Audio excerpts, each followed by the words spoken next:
Welcome to the Good Divorce Show. Not every divorce needs to end in disaster. It's time to see divorce in another perspective. Here to help with that is your host, Karen McNinney. Well, hello, listeners. Thanks for joining me. That might be live here on Monday, wrapping up the month of February, or perhaps you're listening on one of our podcast platforms. Either way, delighted to have you here in a conversation just with me today. Happy to take calls or questions that you may have specific to your story, and you can reach out anytime in the next hour at 866-472-5788. Again, that number 866-472-5788. And for those of you who might be joining me for the first time, I am one of those happy survivors of a good divorce, and reminding all our listeners, a good divorce does not mean that it was easy. Divorce is challenging. It's complicated. There are many moving pieces logistically as well as emotionally.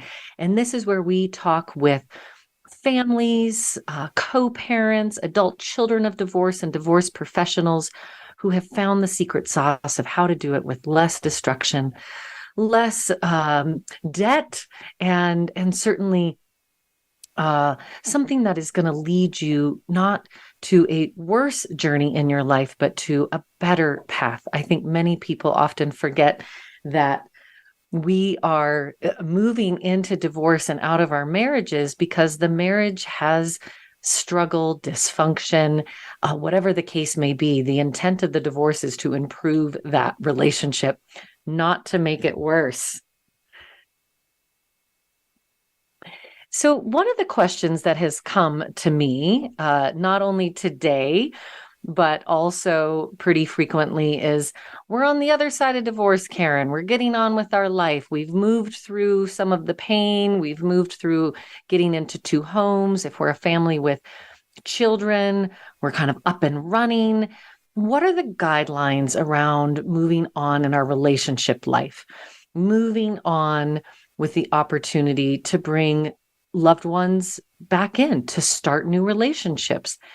And the first thing I would say is thank you, listener, for asking this question, because there are so many folks who actually don't even think about it. They just move forward unconsciously. And that is not the way to serve our children or to serve ourselves. So how do we introduce those new partners? First of all, I'm going to take us back and how should we be thinking about starting new relationships? I understand that sometimes there are relationships that actually overlap with our marriage. And we are never here at the Good Divorce Show to cast judgment or shame or to question the decisions you're making in your relationship. Our goal is really to encourage you to pause and think about those decisions, recognizing that our actions and decisions during this period of time are absolutely going to cast a long shadow over time.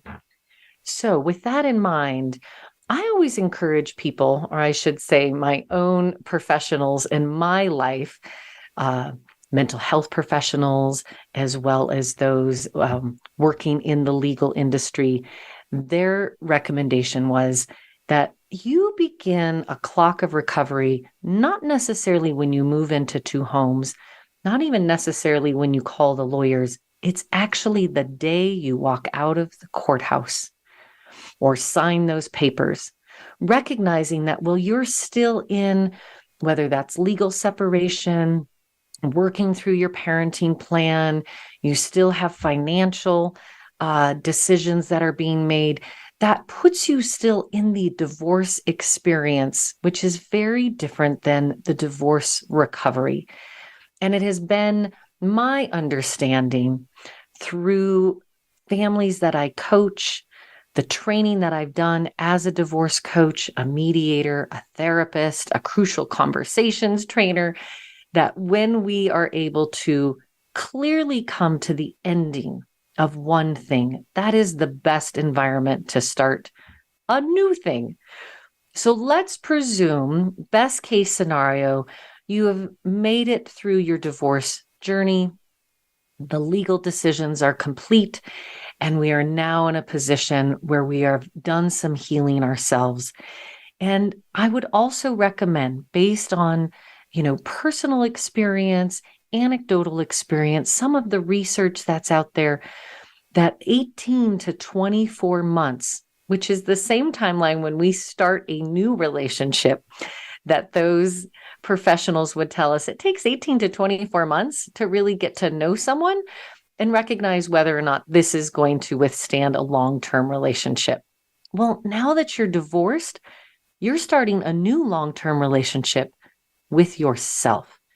And many of us are remembering who we were before marriage, and then learning a reinvention of who am I outside of this marriage? Who am I perhaps if I'm in a 50% parenting relationship? Or maybe it's 60-40 or one weekend, whatever it may be. Your story might include this newfound free time for yourself. And how do you reinvent in that? So giving yourself also 18 to 24 months to move through the residual effects of grief, to move through reacquainting what your new life is going to look like. There's some people who also are going through job changes or relocating, either locally within the same town or nearby, or even across town, but a new house. All of those things are significant and can be very disruptive changes in our life.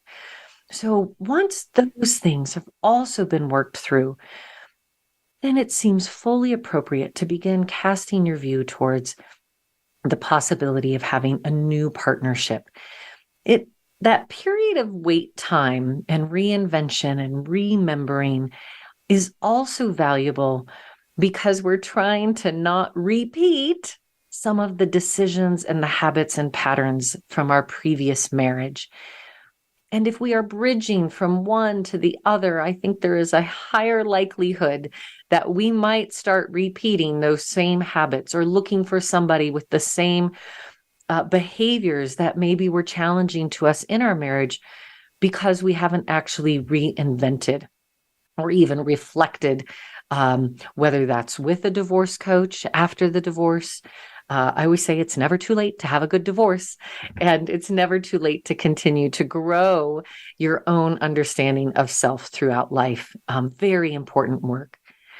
So here we are. We find someone new and exciting in our life. We're beginning to date them.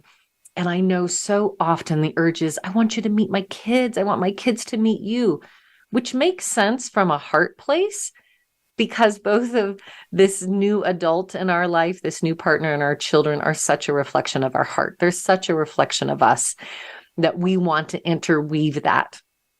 However, tapping the brakes can be beneficial for everyone.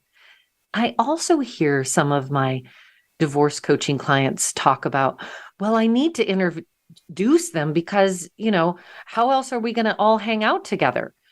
And I always stop and put a little bit of a challenging question there. Why is it necessary for you, your new partner, and your kids to hang out together in the early days of that relationship? They're like, well, because I want to know if they can get along with my kids. I said, well, let's start to see if the two of you can get along, which again is an 18 to 24 month for us to move through the biological shifts in our brain that get flooded with those very exciting love drugs that wash over us. And we get the oxytocin going, and we've got adrenaline going, and the serotonin is flowing, and we literally have an altered state when we are falling in love. That may not be the best time to also bring your kids into this story. One of the things that can happen is that we start to create a bit of a swinging door of people coming and going in our children's lives. And these adult relationships that we have either with step parents, parents, or partners that become really significant, we're building an attachment, especially children under the age of 5. This is really when those attachment behaviors begin to imprint themselves in the blueprint of our life, which then are going to echo in our children's adult lives when they go out to start to build their own relationships. So we want to be thoughtful about not creating a pattern where our children are attaching to someone, a new partner, and then maybe even attaching to their children and building relationships there, only to have that dissolve. Now, I'm not saying that never matters, right? We cannot see the future. We cannot predict it. But we can be intentional in these choices. And so at a minimum, I always recommend 6 to 9 months that you are dating someone before they are introduced as a significant partner or even brought into the home in order to cohabitate. There are those of us out in the world as adults, and we think, I need to make adult decisions. And actually, I need this partner, and we all need to move into them because I can't afford my own home, or I need them to come into my home and help pay for this mortgage. I actually need a second person. Well, is that the best outlet? And I would pause if that's the question. Or the other one that comes up is, it's just more convenient.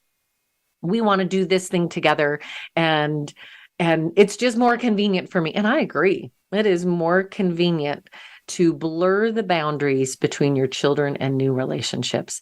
But the reality is those boundaries are there to help all of those relationships be more successful when we're really thoughtful about it. So here's a couple other things to think about as you're bringing individuals into your long-term relationship with the children of your children or parent of your children. And I will remind you, it is a long-term relationship. In fact, it is the forever relationship. Even if the marriage is coming to an end, the relationship is not. If you share children, sometimes if you share a community or a business or a large circle of friends, you are still coming in contact with that person. Not the case for everyone, but for a lot of us, that's the case. So thinking about what is it that I'm really protecting here? What in the divorce process is most important for me to protect? And often we think, well, I need to protect my time with the kids. I need to protect the assets. I need to protect the house. I need to protect my pile of money. I challenge you to think about how you're protecting the long-term relationship with the co-parent of your children. Right? That individual, there will be grandkids and graduation and funerals and weddings and ballet concerts and basketball games in between. So why not let that individual know when you have a new partner coming into the family, right? That shared family structure that we talk about so often here on the Good Divorce Show. In many ways, the hope, the goal is that we are still one family now living across 2 homes, and that our children feel that they have equal access to everyone in their family. So in essence, you're bringing someone new into the family.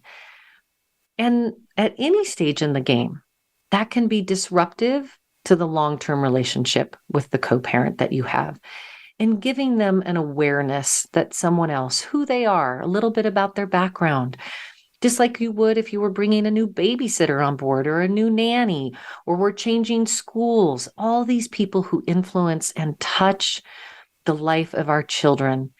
It is just a simple regard of respect to let that other parent know. No, I'm not suggesting you got to let them know, hey, I'm on Tinder, I'm on Bumble, here's my new profile, oh, I've got this many dates. We don't need any of that information, please. But most of us know when something is becoming more serious, and our intent is to bring that on with our children. So let them know. And then I think there's also great value in letting your kids know, I'm beginning to spend time with other people. I'm beginning to have special events. And I had a client and their child who was, I want to say 8 or 9 years old. Suddenly mom was introducing new partner to the son. And I thought, why so eager? The divorce papers weren't even complete. What we say, the ink wasn't even dry. And her response was, well, because my son wants to meet him. He asked. And my thought was, in fact, I said it to her, well, why did he ask? Why does he even know about this person? That's on you as adult. You've been chatting them up. You've been talking about leaving town to see them. They see you on the phone all the time. They know there's this other person out there. They're like, well, I don't want to keep secrets from my kids. I said, well, I understand that we don't want to live a life of secrecy in any corner of our life, but that is different from adult discretion and the value of being discreet. There's lots of things that we do not tell our children. And this is a good time to be clear about what we share with them and what we don't. And what is the value that we are adding to our children's lives by bringing this person in? And most of us, if we're really honest about it, we're bringing value to ourselves. We're bringing comfort. We're bringing support. We're bringing new excitement. We might be bringing financial support or parenting help. And I'm not disregarding that. I just do not want you to lie to yourself as to why you might be pursuing an early introduction, maybe an inappropriately early introduction between kids and new partner. So there's a few guidelines I want you to think about and simmer on. And if you have some specific questions, again, give a ring here at Voice America as we go into the break. I'm going to remind you of that number, 866-472-5788. This is Karen. I am your good divorce coach, taking your calls today at 866-472-5788. When we come back, more about new partnerships in your new life.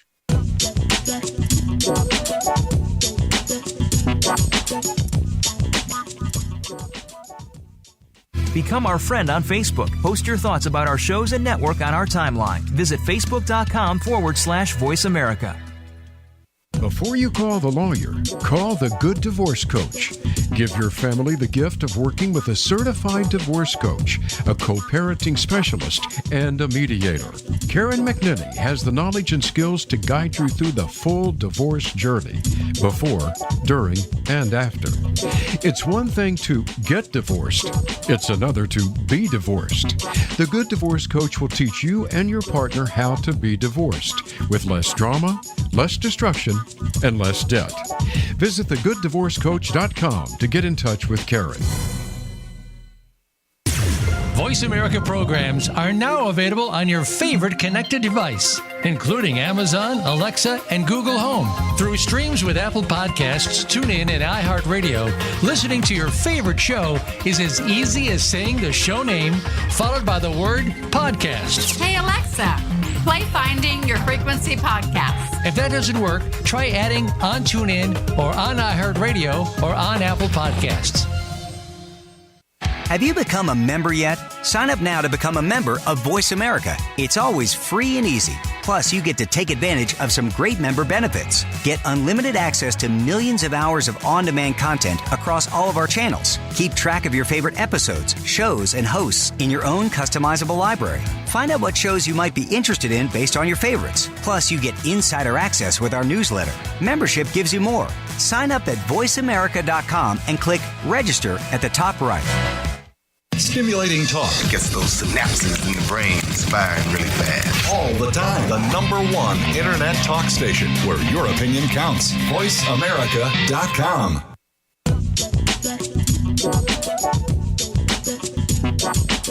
Welcome back to the Good Divorce Show with Karen McNinney. Have a question for Karen or her guests? Join us on the show at 866-472-5788. That's 866-472-5788. Now, back to the show with Karen. Hello. Today we are talking about new partners in the new life post-divorce and some things to think about. And in segment 1, we were really focusing on if you're the person bringing a new partner into your children's lives or into the family.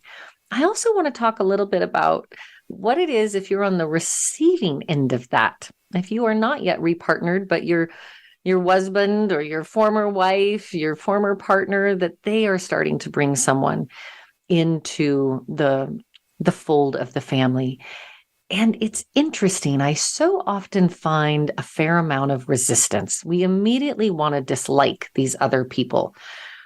Often, anger resistance comes from some seedling of fear or pain. And maybe there's distrust in there as well, depending on the relationship that you came out of. However, let's give everyone the benefit of the doubt for the moment and presume that our former partners are being really thoughtful about their new partners and who they might be bringing into the family fold. And if that's the case, how can we open our heart to make space for those individuals, not only within the larger family, but in the life of our children and even for ourselves? I remember working with a client who was so consistently angry with their former partner and pretty heavily chatting about how poor they were doing as a parent, how they were messing things up, how they weren't putting them to bed at the right time, how they weren't feeding them the right food. You know how it goes. And I will remind you, the other home at the end of the day is really not your monkeys, not your circus. And we have to find a place of surrender inside our divorces to really allow each parent to create a home environment that is fulfilling to them. And it will probably look different than your own. So here comes this new person. And the client I mentioned earlier, they got an email from the new woman. Can you imagine? It was something along the lines of like, hello, I'm the new special friend. And I saw her just bubbling up with concern, resentments, and just resistance right out of the gate. But then she shared with me this email message from the new woman. It could not have been more appropriate. I might even add professional as we think about the business of divorce, the business of raising these children with more voices involved. And this new woman just very graciously was sharing, this is who I am. I've raised children myself. I understand the heart of a mother. I know that this can be an awkward and challenging time. I would be very protective of my own children. As it turns out, my husband passed away, so I have never found myself in the same situation, but I'm reaching out to introduce myself. And if you ever want to have a cup of coffee to just chat and connect so that you know who I am as I start spending time with your children, which I have not done yet. And furthermore, I will not do until we have a chance to meet. Wow. That's more or less the gist of it. And I asked her, I said, well, are you going to go and have coffee with her? And she's like, I don't know. Do I want to do that? Is that just going to be super awkward? Well, in the end, she went. And as it was shared with me, they had a magnificent coffee talk, not about this man that they had both loved at different times, obviously, and that the new woman was now involved with. They talked about being a mother. They talked about the children. They talked about what it was to be businesswomen and living in this community. And in the end, my client walked away just feeling so much more relaxed. Her resistance was let down. And the coaching we did was to remember that this is just another person in the world who wants to bring love and comfort and compassion to your shared children. And that can be so hard to hear, especially if we feel like, are we being replaced? Are they going to forget me? Are they going to like this other person? Again, that resistance and fear often comes from or anger often comes from a place of fear or insecurity or instability. And so it was that this new other woman came into the family. And then a very interesting thing started to happen. The children had shared, oh, we like her. She's good. She's nice. Again, not your job to pry about what's happening in other relationships and other households. And really, let's not have our kids ever be the messenger or the investigator and then the reporter outer. Like, just don't involve them. If you've got questions, go right to the source. However, it became clear that the children weren't quite sure. And they were probably young at this age, under 10 years old. So they haven't been in relationships themselves. They haven't fallen in love. They haven't fallen out of love. They haven't had breakups. as our teenager, young adults, children might be going through. So they have a really limited understanding of how they should, embrace or reject this new person. And then I was reminded of a mentor and a story she shared with me, Grammy Sherry. And Grammy Sherry was Elke Governson's mom. She has since passed about 3 years ago now. And Elke was on the show, I want to say episode 4 or 5. And she talked about her journey of really building a beautiful relationship with her stepdad that still endures today, along with her biological father, and of course loved her mother deeply to the very end of her days. But Grammy Sherry and I found ourselves in conversation, 15, 16 years ago when I was pregnant with my second child. And I thought, how will I ever love another child? My life is already so full. My heart is full. I adore my firstborn daughter. And she stopped me and she said, Karen, you don't divide your love amongst your children. It's like a love pie, and you've baked a full, wholesome, abundant love pie for your firstborn. You're not going to take slices out of it and pass it on to your son. You're actually going to bake your son a new love pie. There is plenty of love to go around. And we as humans have an enormous capacity for love and to love in different ways. And you know what, Grandma Sherry? You're right. There is lots of love pie, and both of my children have a full and complete love pie that is theirs. And so often, I think even in our American culture, we can get caught up in a spiral of scarcity thinking, like there's not enough and we're hoarding, and it might be injuries from our family of origin where we felt neglected, or we were the invisible child of the family, or maybe we have our own attachment issues through our parents' divorce or adoption or foster care. Who knows what it might be? So really to reestablish during this new part of our life that we can also bake love pie for people coming into our family.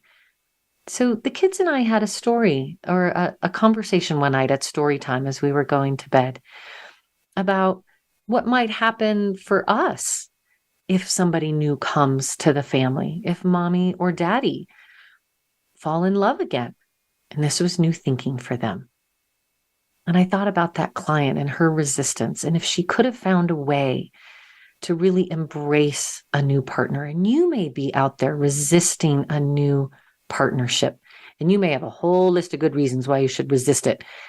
I'm talking about our everyday average. We're in a good divorce. We're doing well. How do I shift my paradigm? And that's what I told my children. I said, you will never have to cut or slice a piece of your mama love pie. Our love is solid. I will always be your mom. And it's the same for Papa. He will always have a love pie for each of you, and vice versa. And if someone new comes into my life, well, we'll bake a new love pie for them.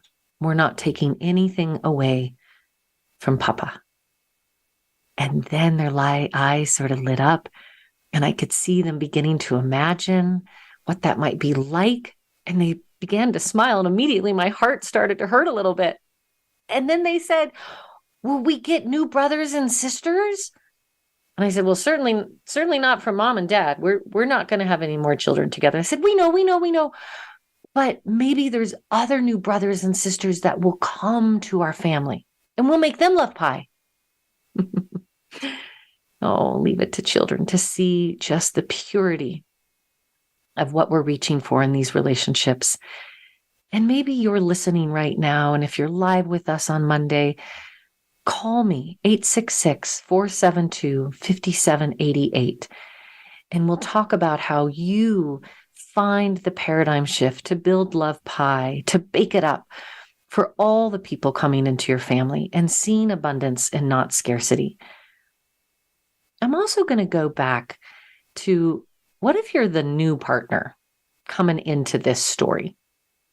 And Elke shared in her episode this step-parent advice of don't expect too much for a couple of years, and don't start trying to change things inside this family. Come and be value added but know where the boundaries are and know your role.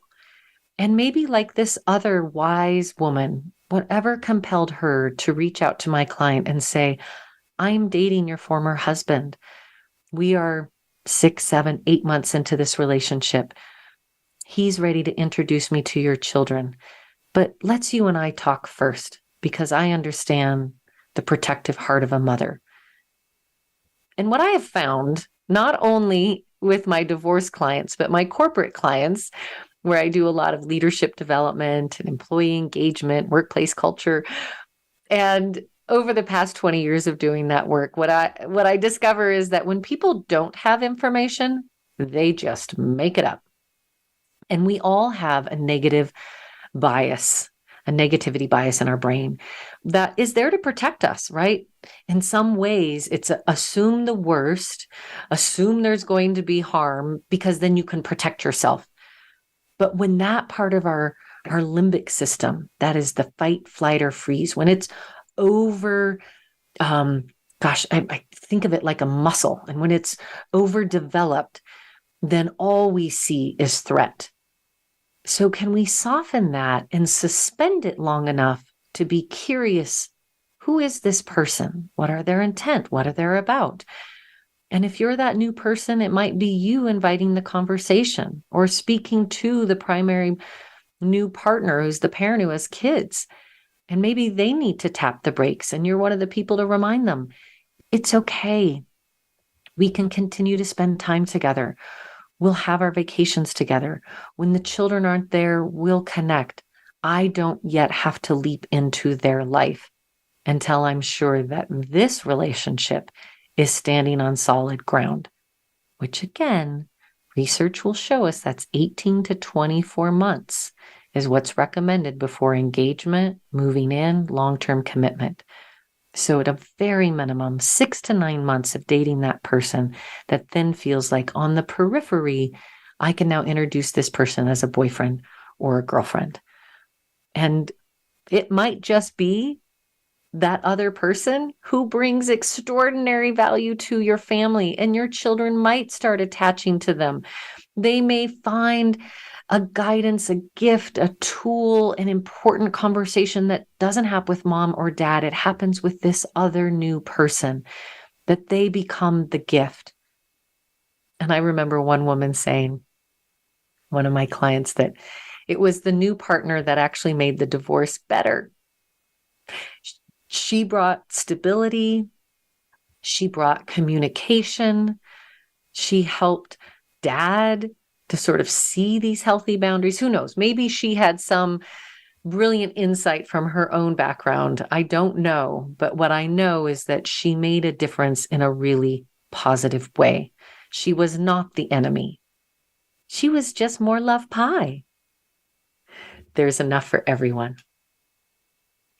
So in addition to that emotional piece of it, I want to have you think about this word protect, which I mentioned earlier, and I want to dig a little deeper into that.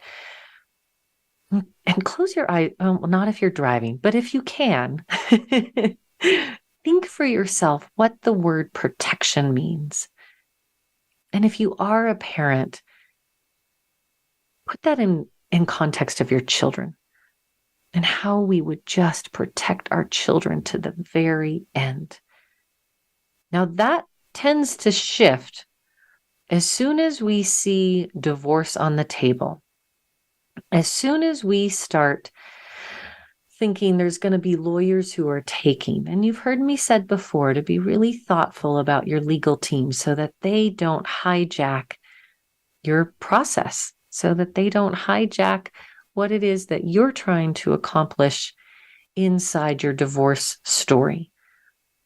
And then protection starts to take on a different meaning, right? And when we feel that there's scarcity and we're going to war with our former partner, then we're protecting our assets and the house and the kid time. And some of us have to go to bat, right? Some of us do sit in high conflict divorces or with very challenging personalities or even the presence of mental health issues. And that can complicate the process. But there's just as many of us out there who are just part of the normal neurotic population, whose marriages are complete, that we need to move on in a positive way of raising our children. And so the protection, I think, ends up being more about our ego. And our ego is a very sneaky little monster in our head that then tells us that our value is going to come through the things that we're fighting for. And the thing that we most need to protect is the experience of the children, but also protecting that long-term relationship. And when I begin working with clients, one of the first questions is, what is it that you want? And of course, it'll start with the list. Well, I want the house. Well, I want primary custody. Well, I want alimony or support. And I want the old chest of drawers. And I want the bed. And I want all 3 cars. And we start looking at the things that we want, which over time, they are just things. Half of it we'll get rid of, we'll sell, or it'll just sit and collect dust. So what I'm digging into is really asking, what is it that you want in the long run?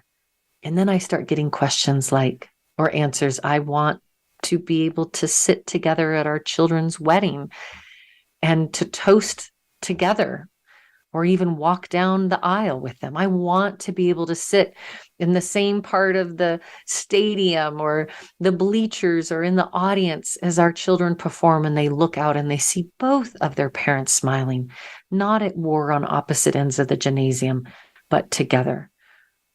I want to be able to be at my in-laws' funeral when they pass, because they've also been an important part of my life. And I don't want to lose that connection. And when we start to focus on that level of want, then the decisions we make now start to look very, very different. And what we're protecting actually becomes much more precious than the car, than the belongings that we've shared between us. So as we head into the break, I encourage you to think about long-term, what is it that you want from your good divorce? Give me a call, 866-472-5788. We'll be right back with The Good Divorce Show.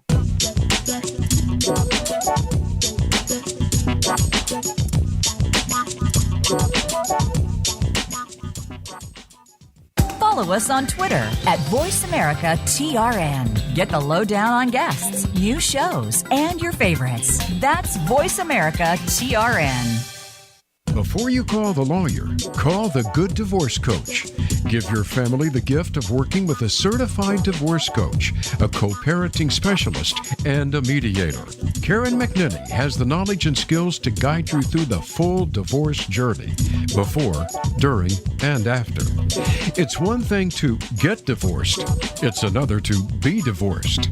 The Good Divorce Coach will teach you and your partner how to be divorced with less drama, less destruction, and less debt. Visit thegooddivorcecoach.com to get in touch with Karen. Tune in to the Voice America Variety channel on the Voice America Talk Radio Network. Voice America Variety broadcasts a diverse array of topics, reaching a global community. Our experts come from all walks of life, and the topics they discuss are everything from current events, arts and entertainment, leadership, parenting, relationships, self-improvement, career advice, and a variety of other topics. Check us out today. You're sure to find something of interest. Voice America Variety. Talk on today's hot topics. Connect with us, and we'll connect with you. The Voice America Talk Radio Network is on LinkedIn. Get the first word about happenings with the network, where our next live event will be, and what's up with our hosts. Look up Voice America on LinkedIn. The Internet's #1 talk station. #1 talk station. VoiceAmerica.com.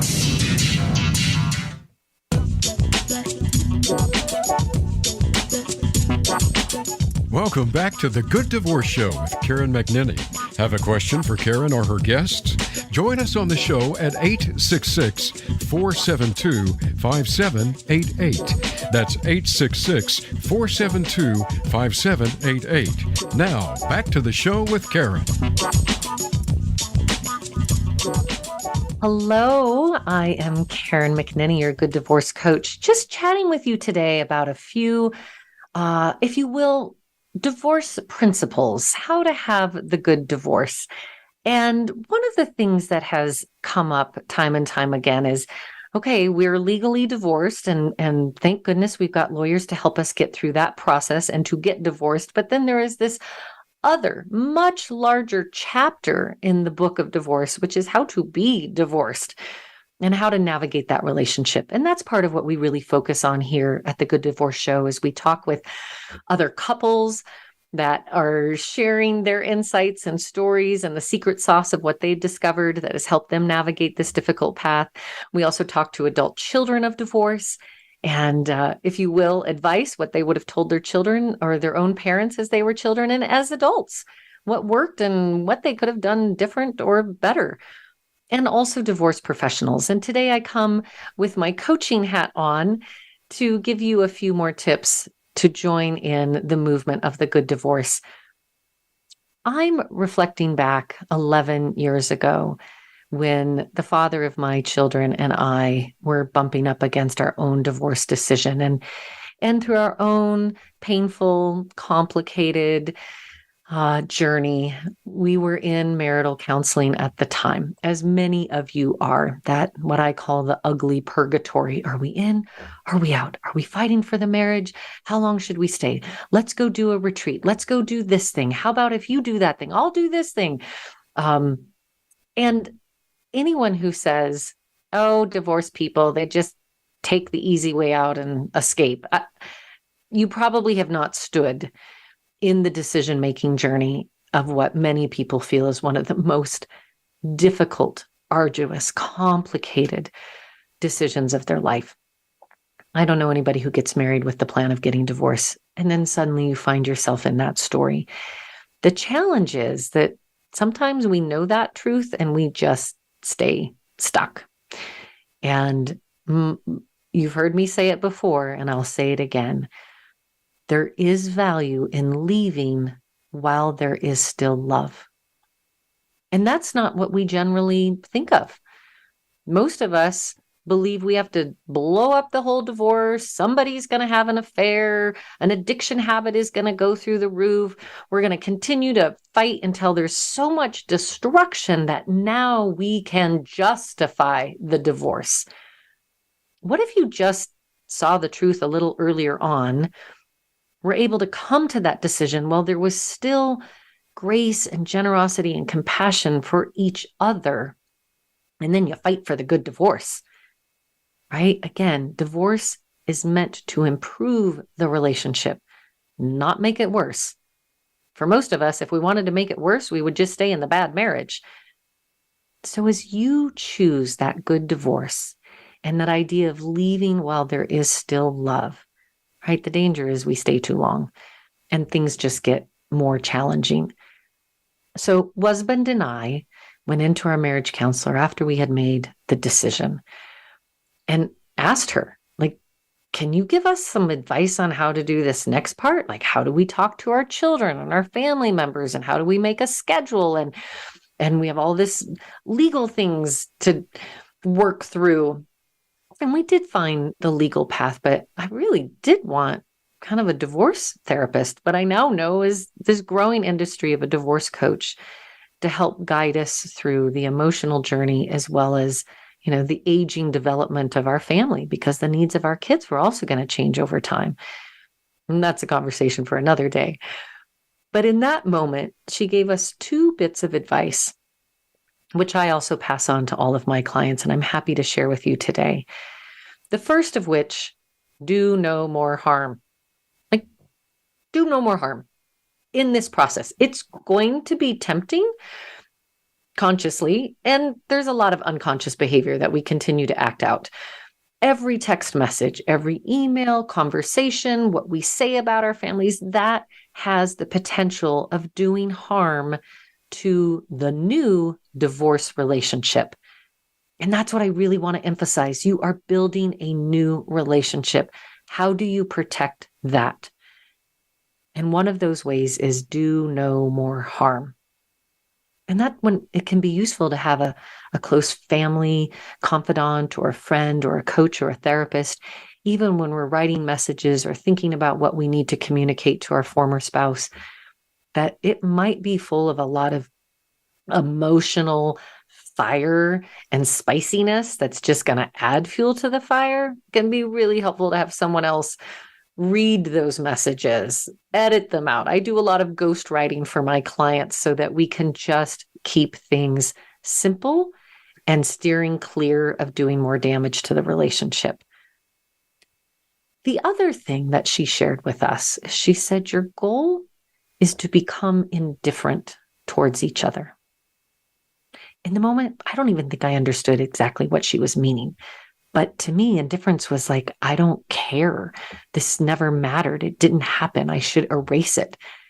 Well, one, that feels like an impossible task and not really appropriate, particularly for those of us that have entwined our DNA and now share a life together. What she was really talking about is the more pure definition of what it is to feel indifference, which in my language is simply translates to like, you don't get so triggered and worked up about what they're doing or what they're thinking. There's lots of people each and every day that I come in contact with at the post office, out on the road behind the wheel of my car, in the grocery store, in the parking lots, that I just really don't think about them.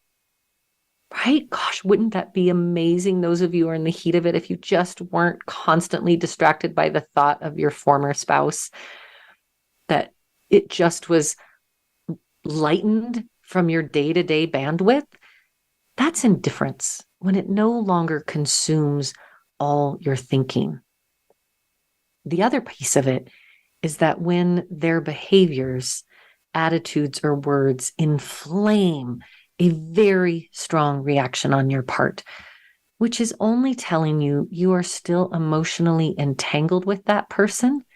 And often anger between separating spouses and divorced spouses is still a way that we attach and engage with them.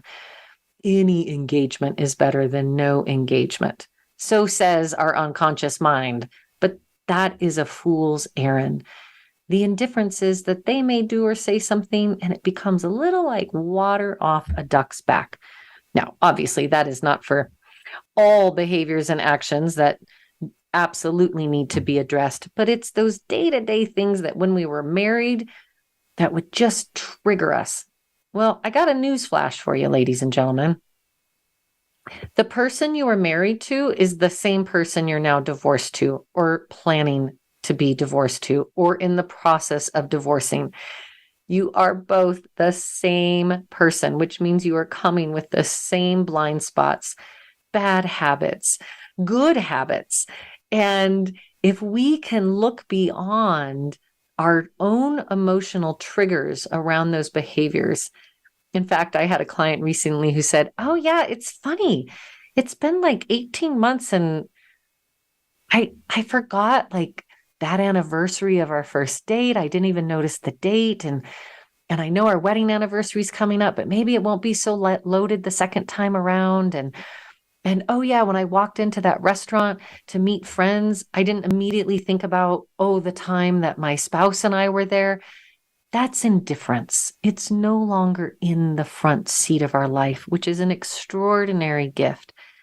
And as that happens, it also allows us to provide more grace and generosity to each other. This same woman, as she was saying, oh, I don't think about it so much anymore. What a relief. She also was saying some of those things I find kind of charming or even humorous, like I did when we first met, when we were first dating. I can just see that as part of their personality, which isn't necessarily wrong. It was just wrong for me.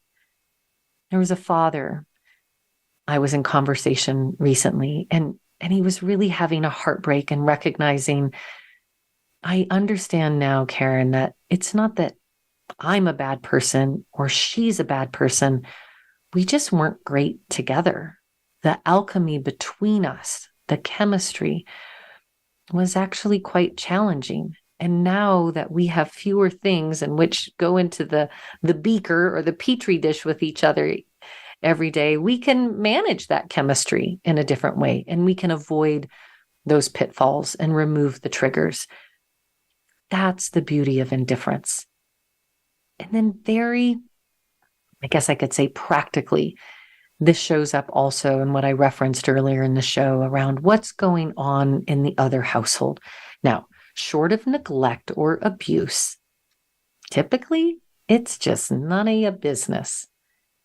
If you're in a good divorce, then chances are the two of you are talking about it. Next week, I'm going to share with you a recent interview with Mitch and Aaron, and the two of them have spoke with me ahead of time and saying, oh, when we have challenges with our children, they're the first person I call, the other parent, because I want to get their take on it. I want to see if they're seeing the same things that I'm seeing. Are we on the same page? Do we need to get help for our kids? Are we all telling the same stories to our children?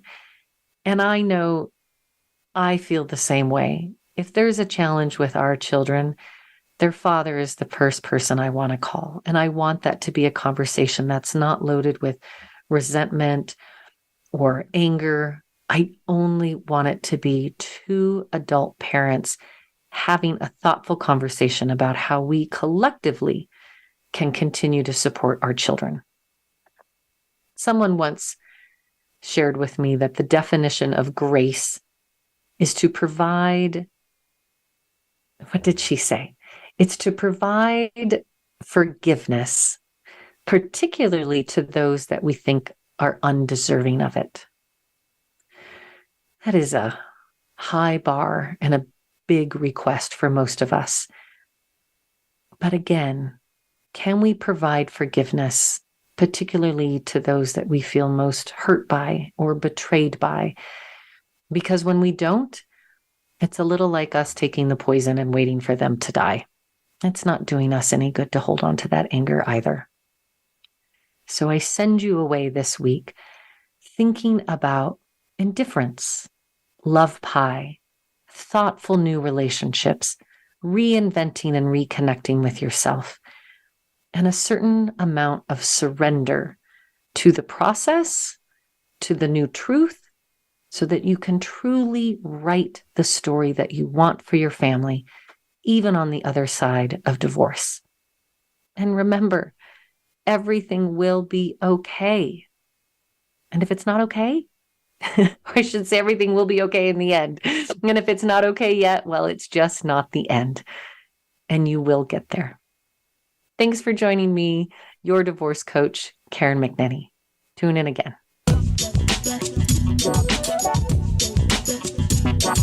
Thanks for listening to today's episode of The Good Divorce Show. We hope today's episode has helped you find a kinder, more sensible, and less expensive path through the divorce journey. Until we talk again, have a beautiful week.